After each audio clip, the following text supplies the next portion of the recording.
Alors oui, je sais, ça fait longtemps qu'il n'y a pas eu de vidéo, mais j'ai été très occupé dans ma vie personnelle, dans ma vie professionnelle. Mais c'est bon, c'est le retour, j'ai enfin du temps pour moi pour m'occuper de vous. Et que cela faisait longtemps que je ne vous avais pas conté les fabuleuses histoires de gens se foutant sur la gueule. Et pour tout vous dire, ça m'avait grave manqué. Alors aujourd'hui, on replonge dans cet univers merveilleux et calme du Japon. Et cette fois-ci, exit les lycéens tarés qui se foutent sur la gueule et bonjour les samouraïs et les intrigues de palais. Mais rassurez-vous, ils vont quand même beaucoup se foutre sur la gueule. Alors, on garde le même réal sous coke, à savoir Takashi Miike, le réal aux plus de 70 films, l'empereur des punks filmiques, celui qui se fera enterrer avec sa caméra dans un cercueil en forme de caméra, dans un cimetière en forme de caméra. Alors saisissez-vous de votre sabre car nous plongeons en direct dans un film où les lames seront rapidement couvertes du sang des innocents, mais également des meurtriers. Let's prepare ourselves to wrestle!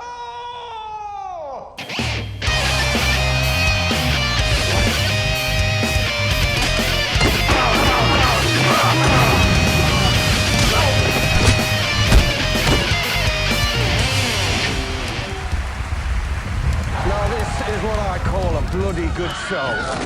Par contre, sans rire, ce film est réservé à un public averti et je déconne pas quand je vous dis ça. Je sais que j'ai l'impression que je dis ça sur beaucoup de films, mais c'est pour une certaine raison. Certaines scènes, et en fait surtout une en particulier, ont largement matière à vous donner des cauchemars pendant un bon moment. Allez, c'est parti. Alors, 13 Assassins nous raconte l'histoire d'un Japon féodal, et plus exactement d'un Japon de l'an 1845. En ce temps-là, le Japon est toujours sous la direction du shogunat, et attention, ça va avoir son importance. Le shogunat, grosso modo, c'est une très longue période politique japonaise dans laquelle le pouvoir était en main d'un militaire nommé le shogun et qui ne répondait que devant l'empereur. No prisoners for the Emperor! Même si, dans les faits, il ne répondait à personne, car l'empereur n'avait strictement aucun autre pouvoir que celui de diriger la religion. Et en fait, c'est un peu pour ça qu'aujourd'hui au Japon, nous avons toujours la même lignée d'empereurs depuis à peu près 2000 ans. C'est que forcément, quand les mecs n'ont aucun pouvoir, il y a moins de risques pour leur survie. Dans les faits, le shogun était le véritable chef du Japon, et sa parole faisait office de loi quasi divine. Et il faut bien prendre en compte qu'au Japon, en ce temps-là, l'honneur et la réputation font tout. La moindre erreur pouvant potentiellement apporter le déshonneur sur toi et ta famille. Et le déshonneur sur toi et ta famille apporte généralement la mort, c'est-à-dire souvent la mort par seppuku. Et oui, il vaut mieux mourir avec un honneur sauf que vivre déshonoré. Mais il ne faut pas oublier que le seppuku peut aussi être utilisé comme une arme politique pour signaler son désaccord avec une politique ou encore pour dégager un adversaire politique. Et si je vous fais toute cette grande introduction, c'est pas pour rien. Parce que les exemples que je viens de citer, notamment le fait de se faire seppuku pour contester un ordre politique, il va y en avoir. Le film nous raconte donc l'histoire d'un samouraï à qui on va confier une mission extrêmement inhabituelle. Dans un Japon en paix, et croyez-moi, dans leur histoire, c'est putain de rare.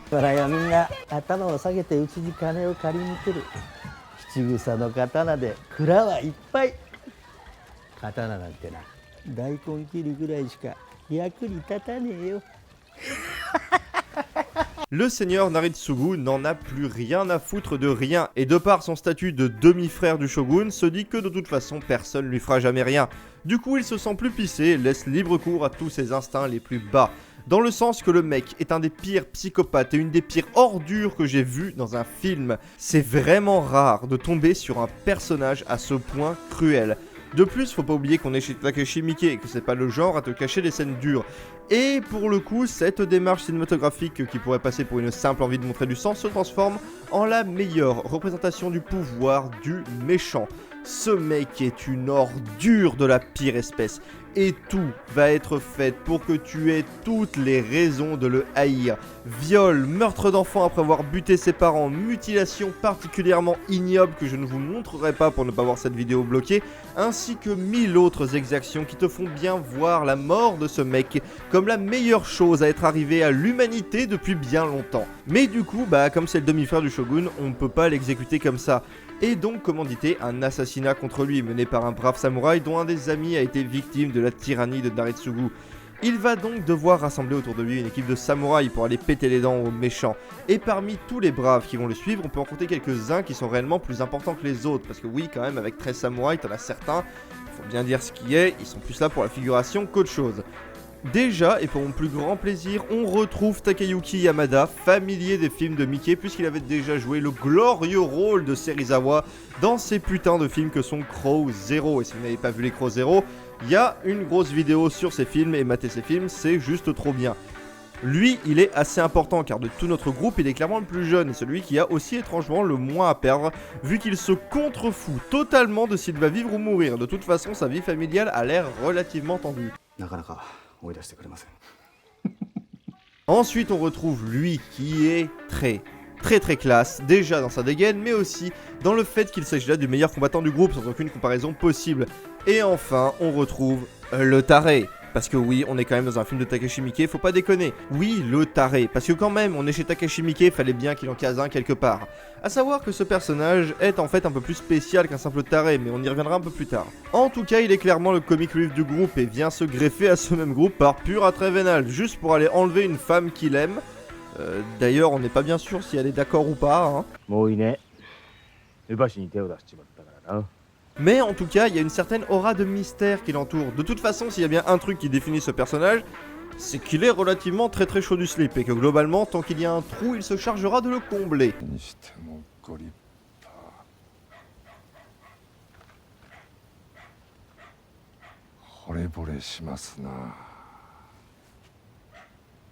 Tiens, d'ailleurs, c'est couillon, mais le perso il est clairement bi, et alors on s'en branle pendant tout le film, et d'une force.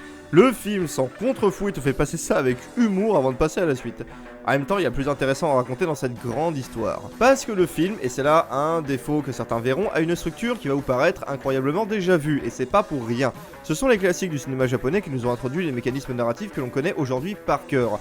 Et le film étant le remake d'un film de 1963 en noir et blanc qui lui-même utilisait ces codes, forcément, bah, ça se ressent un peu dedans. Le film va se découper en 3 actes ultra distincts avec introduction de la menace et rassemblement des héros, voyage de ces mêmes héros avec la rencontre d'autres protagonistes et quelques combats même s'ils sont rares, et enfin le climax final. Mais si la structure en elle-même est classique, il ne faut pas oublier ce que le film fait à côté, à savoir ses décors, son ambiance et surtout ses putains de combats, mais également ces scènes un peu plus politiques et qui sont très intéressantes. Et je vais commencer par là parce qu'on voit de nombreux personnages s'opposer politiquement au méchant, mais le méchant étant un peu intouchable vu que c'est un peu le demi-frère du boss local, et la seule manière qu'ont les personnages de montrer leur désaccord et le fait qu'ils sont contre la politique de tyrannie du méchant, c'est de s'ouvrir le bide. Alors, je veux pas juger les cultures des autres, mais je trouve ça un peu contre-productif, hein, vous trouvez pas? Mais au moins ça donne des scènes ultra classe et ça démontre un courage des personnages qui est vraiment honorable.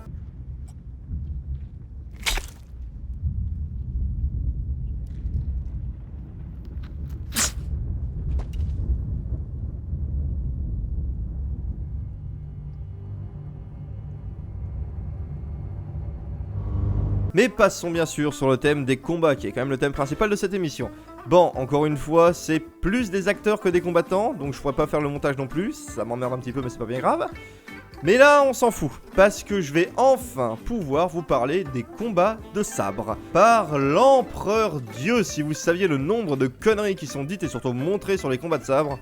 Alors on va déjà exposer le point le plus important de tout combat de sabre, à savoir la rapidité. Un combat de sabre japonais, globalement c'est 1 à 2 passes max. Donc les combats que vous voyez dans tous les animés de la Terre, vous les oubliez très vite. Parce que ça a strictement rien à voir. Par exemple, un truc tout con, mais le coup des épées qui s'entrechoquent. Globalement, sur un sabre japonais, c'est une très mauvaise idée de faire ça. Parce que, certes, ils sont très coupants, mais ils sont également très fragiles. D'ailleurs, ça me permet de passer un petit truc de mon côté fan de Celtic. J'en ai marre d'entendre les gens dire que les épées européennes c'est de la merde, c'est des gros bouts de métal, ce n'est rien comparé à la finesse des lames japonaises. Voici un extrait d'une lame japonaise contre une lame européenne. Voilà. Alors en fait, surtout cet état de fait est surtout là à cause de la qualité du métal, à savoir que au Japon, les gisements de métal sont pas extrêmement bons, c'est pour ça qu'il y a besoin de forger extrêmement longtemps les armes. A contrario, en Europe, les gisements étaient beaucoup plus purs et permettaient de faire des armes beaucoup plus solides. En fait, si vous êtes toujours imaginé dans votre tête un combat samouraï versus chevalier, dites-vous que le samouraï va se faire découper en deux.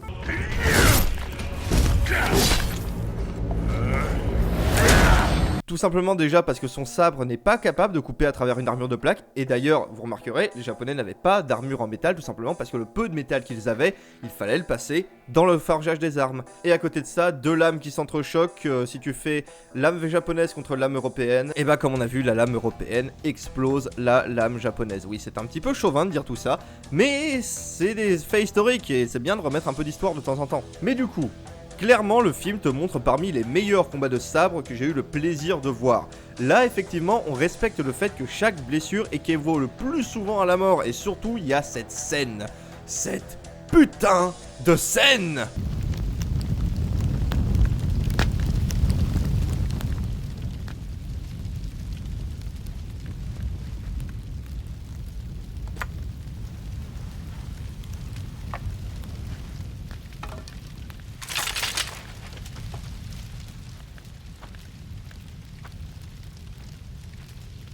Shojiro, わしの背後に向けたものを消え、一人残らずだ。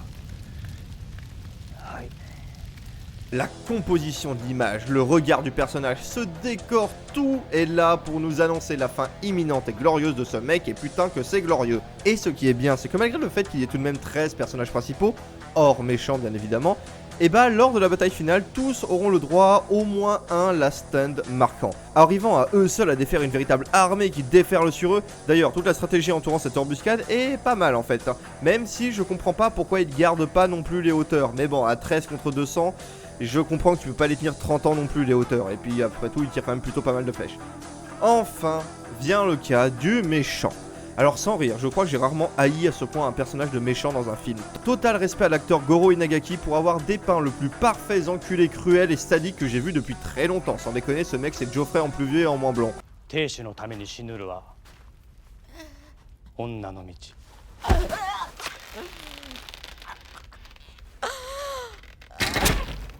Et sa fin est tellement satisfaisante. Alors oui, je sais, ça fait partie des petits plaisirs de la vie, vous savez. Mais regardez-moi ce sac à merde en train de ramper dans la boue comme un chien. En plus, il souffre, il douille bien comme il faut. Ah, ça fait tellement du bien de voir ça.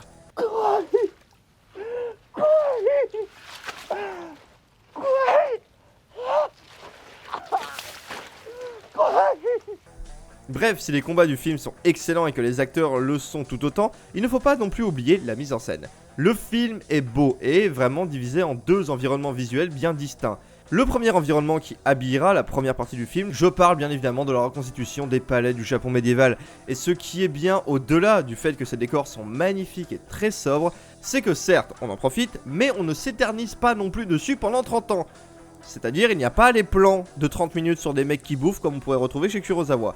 Et il y a un jeu sur les couleurs et surtout sur les ombres qui est fait durant toute cette partie qui est franchement magnifique. La preuve que Takashi Miike n'est pas juste doué pour les scènes d'action, mais un vrai œil visuel et qu'il sait transmettre une ambiance uniquement par l'image et sa colorimétrie. Bon, faut aussi dire que j'adore l'ambiance de ce type de scène. Et ensuite, le film va se fixer dans des décors beaucoup plus naturels. Bon, je me doute bien qu'il fallait aussi faire des économies, parce que vu la tronche de la scène de baston finale, fallait quand même du pognon en stock. Mais cet aspect du film me permet d'aborder le personnage du chasseur. Alors, lui, il est assez spécial, comme je vous avais dit. C'est un peu le personnage de Mickey, c'est-à-dire que c'est un gros taré. En fait, on pourrait presque imaginer que ce mec est échappé du lycée de Crow Zero. Puisqu'il est rigolo, qu'il est extrêmement chaud du slip, genre vraiment beaucoup, mais aussi et surtout qu'il est un peu plus que ce qu'il paraît être, et c'est pour ça qu'il est intéressant. Parce que ce mec est également immortel.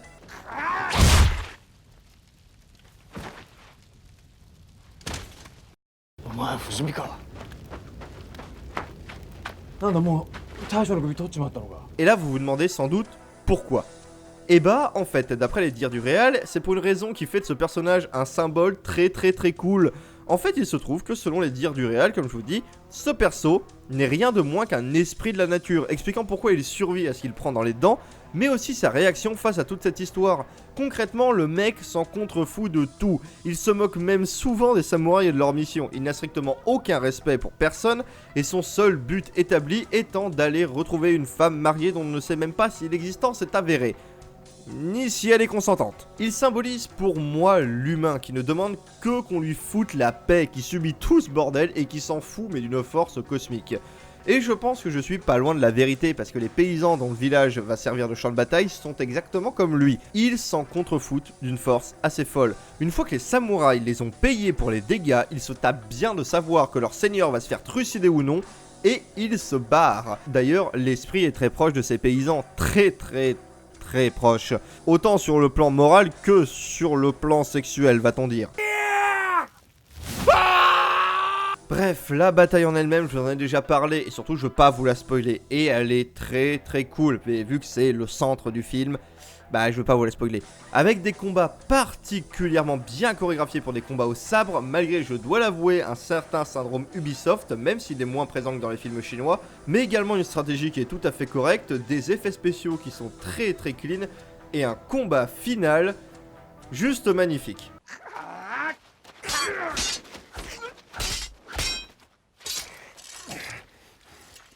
Bref, 13 Assassins est un excellent film, certes, mais un film très dur aussi qui vous montrera des exactions assez hard de la part du méchant, mais encore une fois, je vous jure que sa fin est tellement satisfaisante que ça vaut le coup de voir tant de souffrance. Des combats au sabre qui savent se montrer intenses par le fait qu'ils sont relativement peu nombreux, mais suffisamment longs pour te happer dans le truc, et surtout un excellent film d'action, un excellent thriller, et même du coup une œuvre presque mythologique vu qu'il y a des esprits dedans.